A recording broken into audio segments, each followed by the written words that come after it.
So never thought in a million years. And I'm like, what does this even mean? And it's in healthcare. So it's Yeah. very, very niche down. And that's why I tell people there are so many jobs out here. You just gotta work your skills, work those transitional skills. And some people don't know they got transitional skills, but we all have them. So I worked the skills and it worked out. It worked Yes. out. Um, One, two, three, four.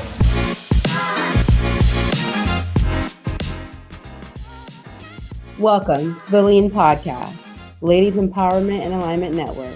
I'm your host, Mahogany, and this is Season 2. Let's start with a short prayer. God, I pray this season speaks to every heart listening. May these stories ignite purpose, restore hope, and remind each woman that she is never alone. Amen. Hey, y'all, what's up? Welcome back to Season 2 of the Ladies Empowerment and Alignment Network podcast. Today, I have with me Miss Chelsea Hampton with Careers Equipped, a strategy firm for careers and all the good things. I'm real excited to have her here today. We've been friends on social media, been in a couple of the same circles for a while, and today we get to let her bless us with her presence with the Lean podcast, y'all. So help me welcome Miss Chelsea. well, thank you. I'm so happy to be here. Thank you, girl. I'm so happy you are here. And I know I may have butchered some of your titles and all the things. You're good. Uh, You're good. but it's really important just to know a little bit about you. So if you could just tell us who you are, what you do, and maybe just a little bit about yourself. Yeah.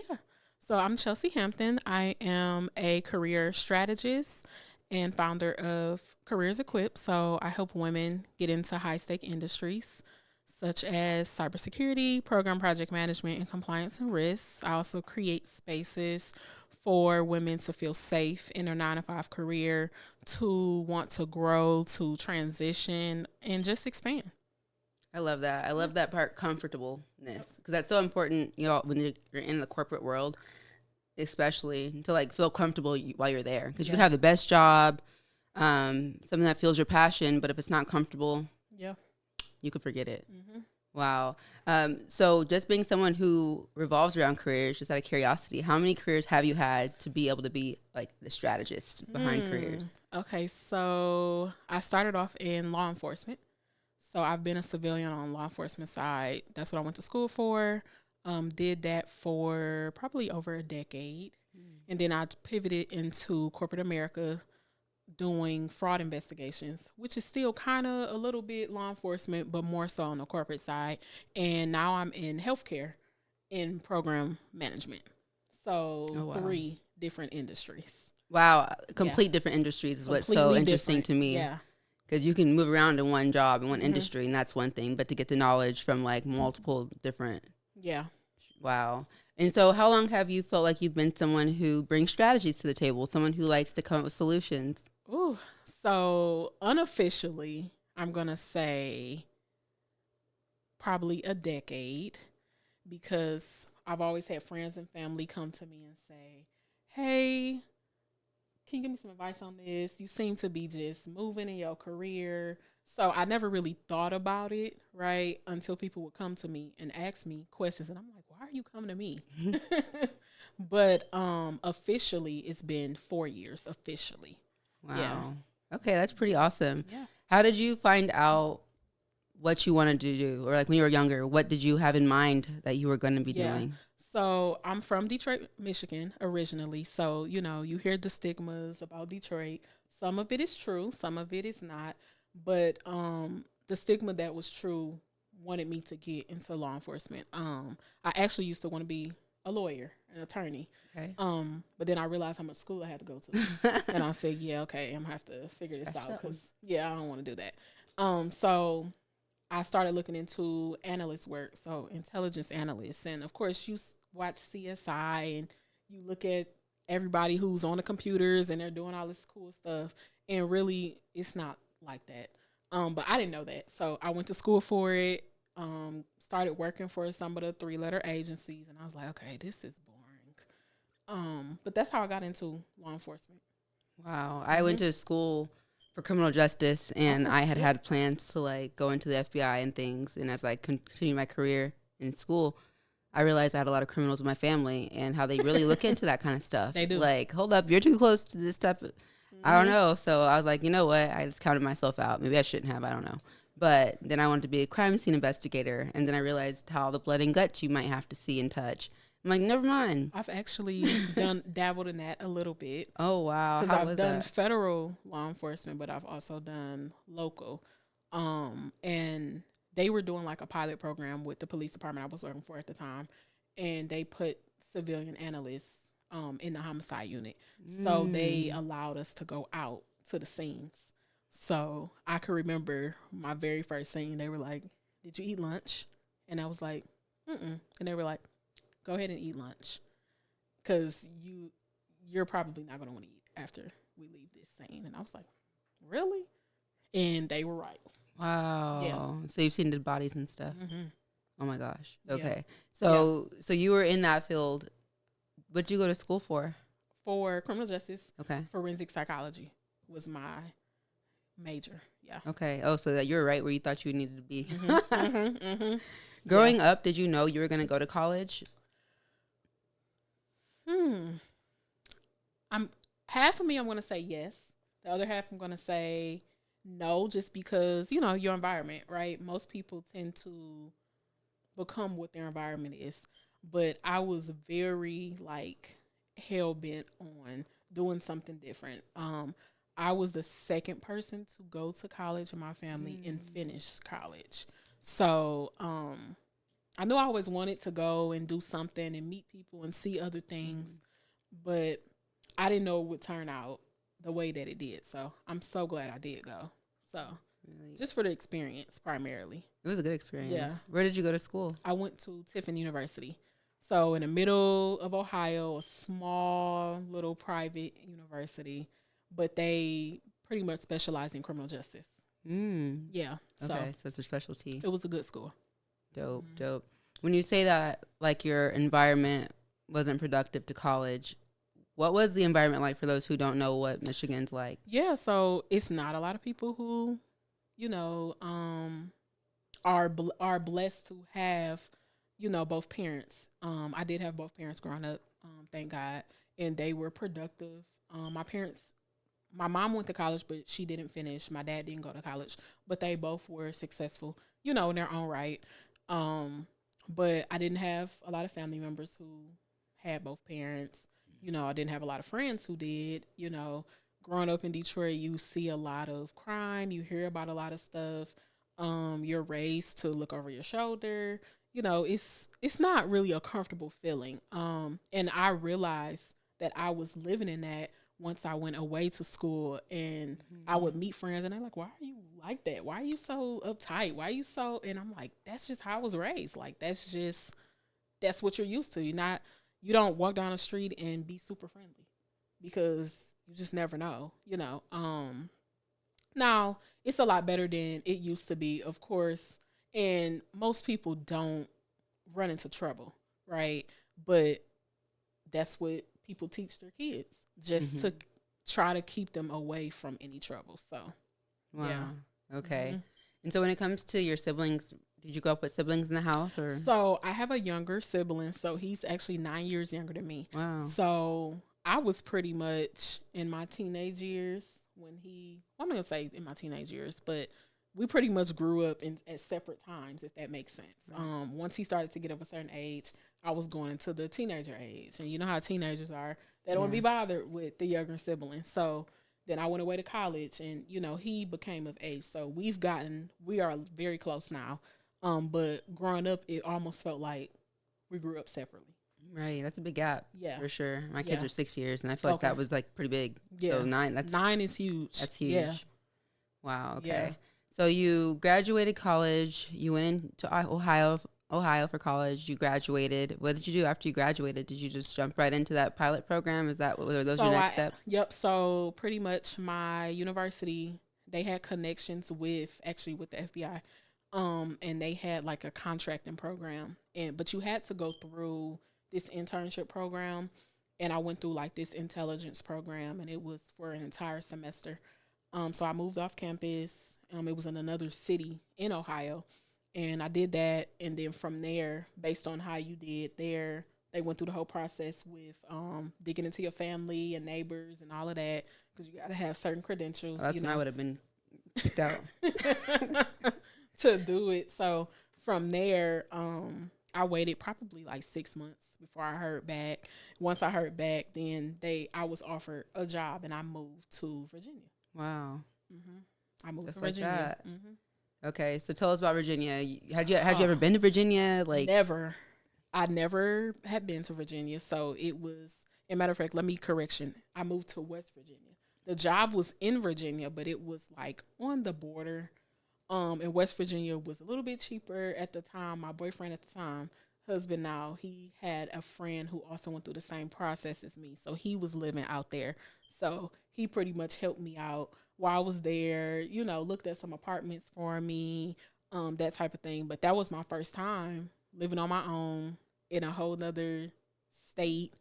wow. So West Virginia, it's what you think it is. Very It's what it sounds like. it's very boring. It's very just small, quiet. It's not much going on. So it was interesting living there. Wow. Yeah. So what I find interesting is how you like hopped from a different state like 3 times already, and you're like not even 21 yet. Like maybe like 22 at the most. Wow. Yeah. I think I was 22. Just had turned 22. Yeah. Yeah, that's interesting. So how long did you stick around Virginia with your career? So I actually stayed there. I want to say I moved there November of 2016. Yeah, 2016 or 2015 maybe. 2015. And I moved August 2016. But during that time frame, my boyfriend then, husband now, he was visiting me, and he proposed, and then we had plans to get married, and we moved then to Maryland because he found a job in Maryland. And if you know anything about the DMV area, you got DC here, you got Maryland here, you got Virginia here. So you could literally drive across the street in a different state. So he got a job in Maryland, so we moved there. And I actually wound up getting a job in DC. So at that time, so I wound up leaving the job that was in Virginia. So yeah. Wow. And so is that when you made your switch from law enforcement? No, I actually still was in law enforcement. At that time, I was just jumping from different agencies. So I did a lot of contract work just to see where I felt like I fit in at. And long story short, I didn't feel like I fit in federal government. So I was like, I don't want to do this anymore. Yeah. Wow, you've been moving around. That's good. And getting all that experience. Yeah. We're not at the end of the story, but I feel like I understand the strategy part. Yeah. Like she's a strategist because she's been around. Like that's pretty cool. So at this point, what was going on in your personal life? I know like you are like switching these careers, real ambitious, like knocking off these bucket lists, getting married. Like what was going on with you internally, like at this time? I think I just was so on go. I didn't even realize what was going on. Mental health was not a thing that I was even thinking about at the time. But of course, now looking back, my mental health was definitely affected. Because being a triple threat is what they call it, a young black woman, right? And federal government, corporate America, whichever you want to do. I was the first one in my family to do it. So I didn't have a playbook or a pamphlet to tell me how to get through a day to day. So it was days that I would come home crying. It was days I would have to go in the bathroom at work because I'm like, this is a lot. Dealing with the microaggressions at work, and not just on a race side, on an age side, right? You got older people who like, she doesn't belong here. Yeah, what is she doing here? So dealing with all of that, but hey, this is how you got to pay your bills. This is what you went to college for, and they said this was the goal, and I'm here, and I'm like, this sucks, So yeah, it was an interesting time. So it wasn't really enjoyable for you, even though it's like on the outside, someone can be like, wow, look at her accomplishing all these things. Yeah, it wasn't. Right out of college, already getting a job, like, wow. Like, yeah, it wasn't at all. It wasn't. And I mean, the jumping, it continued. I jumped from there. I remember I got fired the first time there because I spoke up on how I felt. And the next day they cut my contract. Yeah. So that was my first time ever, getting fired. I'm like, what the heck?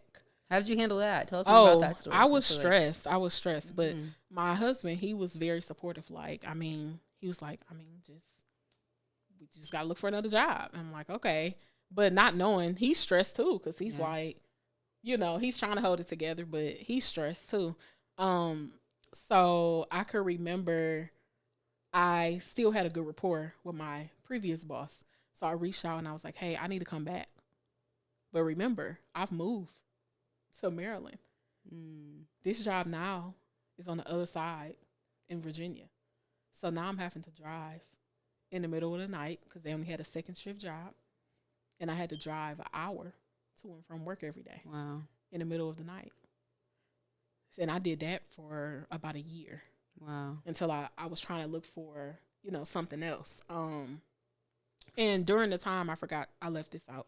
During the time when I graduated from college, I still had 2 classes left to have technically gotten my degree. But I was like, well, I'm getting my clearance, whatever. I'll take the classes. Not realizing that not having those 2 classes, it held me back because I could have had so many more opportunities if I would have just finished out school completely. So that was a struggle because even from there, I'm like, I can't keep doing this drive. Met some more people at the job. They were leaving. That's the beauty of being in contract work. People are constantly looking for jobs and coming and going. So as long as I didn't realize I was networking at the time.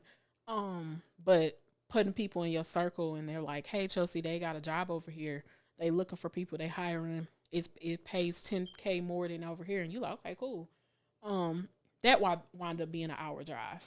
But that next job that I took was with another 3-letter agency, but it was cyber work, which I really enjoyed. But I had to now go through an even deeper process of like background check. They wanted me to do a polygraph. Wow. So I'm like, oh my God. So that's nerve-wracking in itself. Exactly. I'm like, what the heck? Didn't do nothing wrong. You're just like, oh my gosh. Yeah. And like certain things, like your breathing, if certain things are off, they will detect it will detect and it can affect your job. So the contracting company I was working for at the time, they were like, hey, until you do that, you can't be in the building basically. So I was waiting for them to actually call me to do the test. So they were like, just look for some certifications to do and we'll pay for them. And that's what you're going to do every day until they call you. So I'm like, okay. So at the time, I knew that I wanted to get into local law enforcement. So I started looking at a crime analyst certification. So that's what opened the door to local law enforcement. Went through that entire program, got my certification, and I'm like, I think I want to do this.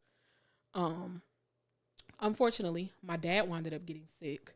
So we had to pick up and then things just weren't working out federal wise.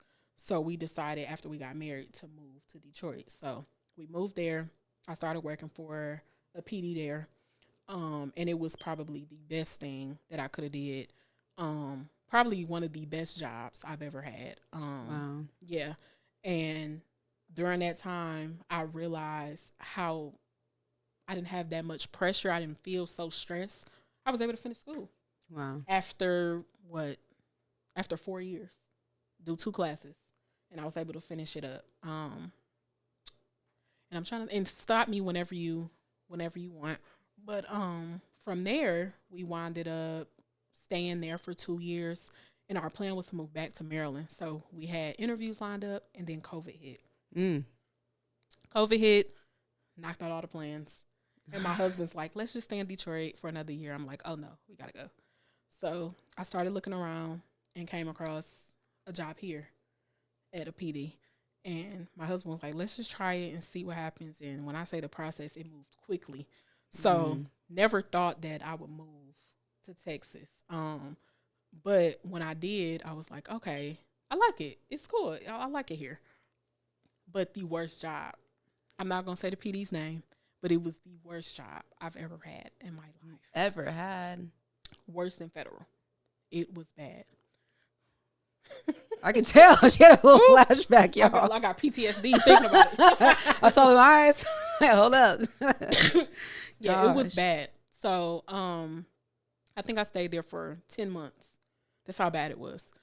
And from there, I went through like a small depression because I'm like, okay. And I'm a very spiritual person. So I was like, okay, God, I've been jumping all over the place. Something got to give. This is not working. Like, give me some answers, a sign or something, because this is just not it anymore. And I was pretty much like, I'm giving up on law enforcement. Like, I'm just kind of done.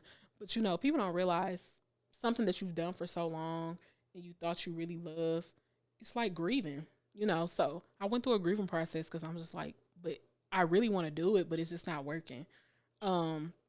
So after I picked myself up off the floor with that, I said, I'm going to have to pivot. So I started doing some research, started looking at some of the skills I had, and I said, you know what, I think I'm going to go into corporate America and just try it and see what happens. And that's when I did fraud investigations for a financial institution. When I tell you, life-changing, it literally saved my mental health. I enrolled in therapy. I had never had my own therapist. So I enrolled in therapy, and that helped a ton. And from there, I now had the mental clarity and some freedom to do other stuff. And that's how I brought about Careers Equipped. And I said, you know what? There are other women who are going through this or who are going to go through this. And, you know I'm one person, but me bringing what I can bring to the table, my little corner, just as a resource to help other women is something that I wanted to do. And it's been history ever since. So, wow. Yeah. I love that. And I love how it was like seemed to be birthed out of not only an accumulation of experiences, but this very horrible experience at a job that you traveled across the country for. I don't know if it's across country. I don't know. Maybe it's a couple states over, but it's far. It's far. Yeah, to pick up your life far. and then hate it. But the fact that, you know, God was able to turn that around and actually give you a gift to bless other women. Yeah. I love how it works. Like how the storyline, when you're looking back, it's like, oh, I see what you were doing there. Yeah. Wow. Yeah. What are some ways that you're helping women now through Careers Equipped? Yeah. So, of course, I do your typical resume reviews. I don't like to be known for resumes, so I don't really push them. I more so like to get in there, get in your brain, and let's really strategize. Because it's more to it than applying for a job and getting it. Let's talk about how to navigate through the job. Let's talk about certain industries. Like, I've niched down, so I only help, like, really in depth, I only help with those industries: program project management, compliance and risk, and cybersecurity. I know the ins and outs of those. Also curating the events. When I moved here, I realized there are so many networking events for our business owners. And I'm in a weird space as a business owner because I promote having a 9-to-5. So I would go to these events and I'm like, the space is even kind of weird for me. And I said, you know what, I wanted to create something for women. So that's where I've created, it's a series that I call Coffee and Chit Chat. And literally it's once a quarter. I used to do it every month, but I realized the months move so quickly. So, my gosh, hat goes off to people who do events like all the time. Right. And I don't even consider it an event. I consider it really a meeting. But once a quarter, women come, and I used to jump around to different coffee shops in the DFW area. And the first hour and a half, they get to co-work. So they may be applying for jobs. They may need to update their resume. They may need to update their LinkedIn. You know, maybe they need somebody there so they can talk through some interview stuff with them. It's really just a space, a curated space for women to come and work on stuff and not feel judged, not feel pressure, not your husband coming over and saying, hey, let me ask you a question. The kids asking for stuff, just your space. And then the second half of the meeting is me, I like to call it, doing a mini workshop. And it's about various topics. I just typically pick a topic and we talk about it. We go through it. We have an assignment. We really like put some work in for those 3 hours. I love that. And I know it's so helpful and beneficial. Yeah. I know just like watching your social media content a lot, I'm just like, wow, I love how she's like teaching people like you don't have to start from the bottom just because you're switching to a new career or starting something different. You don't have to start from the bottom. Yeah. So I really love that. Yeah, because you don't. Because now I'm in program management. It's so strange how I even got here. Never thought I loved where I was working at. But I realized I was getting comfortable, and my husband decided he wanted to go to school full time. So I'm like, okay, well, I'm going to need more money. In order to, make this work, we need more money. So I started looking, and for some reason, the financial world, it just wasn't working at the time. I'm like, well, okay. Never thought I would get back into law enforcement in any shape, form, or fashion. Wow. Never. And I came across a role, and it was a little bit different because my title now is a crime analytics strategy program manager. Wow. So never thought in a million years, and I'm like, what does this even mean? And it's in healthcare. So it's very, very niched down. And that's where I tell people there are so many jobs out here. You just got to work your skills, work those transitional skills. And some people don't know they got transitional skills, but we all have them. So I worked the skills and it worked out. Yeah. It worked out. And of course I'm not saying that it's that easy because it's not. It's hard. But when you sit down and you can strategize, or like for instance, where I came from, I wasn't in a state of panic, right? I wasn't in a state of I just need a job right now. Right. And that's another reason I niche down, because I noticed I can't truly help people who are going through it. I can't go through a whole program with you when you are in a state of panic, And I get it. If you lose your job, you're in a state of panic, right? So that's where I created Coffee and Chit Chat as well. Like, I may not be able to help you on a one-on-one thing, but you can come to this and be around other positive energy and, get some gems here and there, and you just never know. So networking. Oh, yeah, I know who's hiring over here, or my job has an opening, all those conversations. Yeah, you just never know. So I love that so much. Yeah. And with that, is that a nonprofit or is that like a business? Nope, it's a business. Okay. Yeah, it's a business. It's funny because I didn't used to charge for Coffee and Chit Chat at all. But I realized that people don't value free stuff. Yeah. I realized that. And you put all of this effort into it, and people get free tickets and they forget about it, right? Because it's at a very early hour on a Saturday morning. You probably been at work all day with the kids, so you're probably tired. So you have to be really dedicated to get up on a Saturday morning at 10 a.m. And be here with me and other women and go through your goals, right? So there is a fee to it now, but I call it accountability fee. I like that, accountability fee. I think I'll use that one. Yep. Because that's when you don't want to charge, but you're like, nah, otherwise you're not going to come. Yeah. So that's people really just good. do not come to free stuff. I don't know why. Yeah. What y'all doing? Yeah. But I don't know why. Wow, I love that. So where do you see yourself? Do you see yourself continuing in the corporate world? I know we spoke about, you don't always have to go be an entrepreneur full time if the job's working out for you. Yeah, that's a good question. I go back and forth on this depending on the week. But if I answer right now with the state I'm in right now, I'm okay with working my 9 to 5 and working a business. I think as long as you can have a clear vision, build a team. And this is just on my B2C side. On the B2B side of the business, I'm trying to get into, school districts, doing workshops, with how the economy is right now, people being laid off left and right. I've been putting in contracts for corporations for outplacement services. When they lay somebody off, they give you, what do they call it, a severance package, right? And majority of the time, is some kind of job placement service or something in there to help. So wanting to be that person as well. So I think as I continue to grow the B2B side, it may be more of a opportunity for me to step away from corporate America. But I'm such a person who gets bored easily. I probably would go back into work. Yeah. Yes. Okay. I love it so much. Yeah. What would you say to the woman who just lost her job? She doesn't have a lot of work experience, or maybe she lost a job, or maybe she lost a spouse who was the provider, and she's left with no income and doesn't really have many skills or many jobs, rather. I'm not going to say skills, but just not many jobs. Yeah. What would you tell her? I would tell her to find her community. Because it's all about who you know. Most times it's not even about what you know, it's about who you know. So if you find a community, and that's why I work so hard with Coffee and Chit Chat to build that out, because I want it to be a community, not even for you coming for me, right? But for other women in the room who you can relate to, or like you said earlier, somebody's job might have just posted something.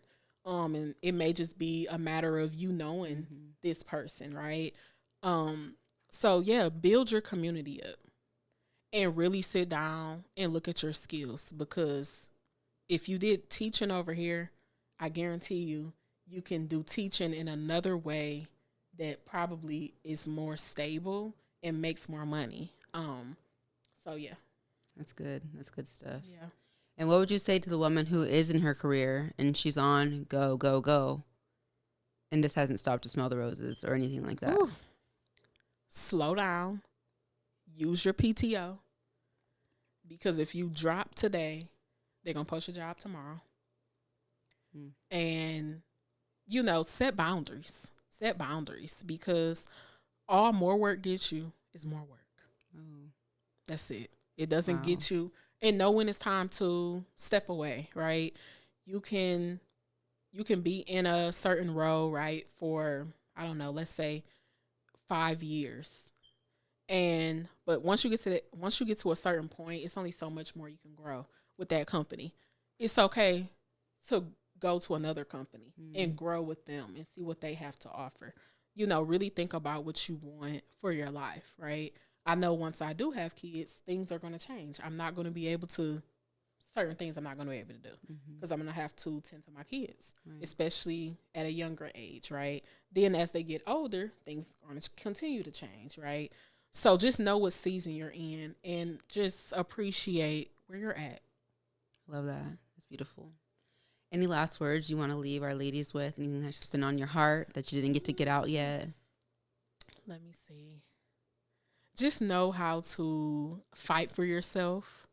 That's internally, spiritually, in the workplace, at home, because at the end of the day, it's all about you being happy and you being at peace. I love that. Well, Chelsea, I really appreciate you for being here and just sharing so much wisdom with us. I can't wait to see where you're at in the next 5 years. Probably have you come back on and give us a little update. Absolutely. Absolutely. Well, thank you for having me. Well, until next time, y'all. All right. See y'all later.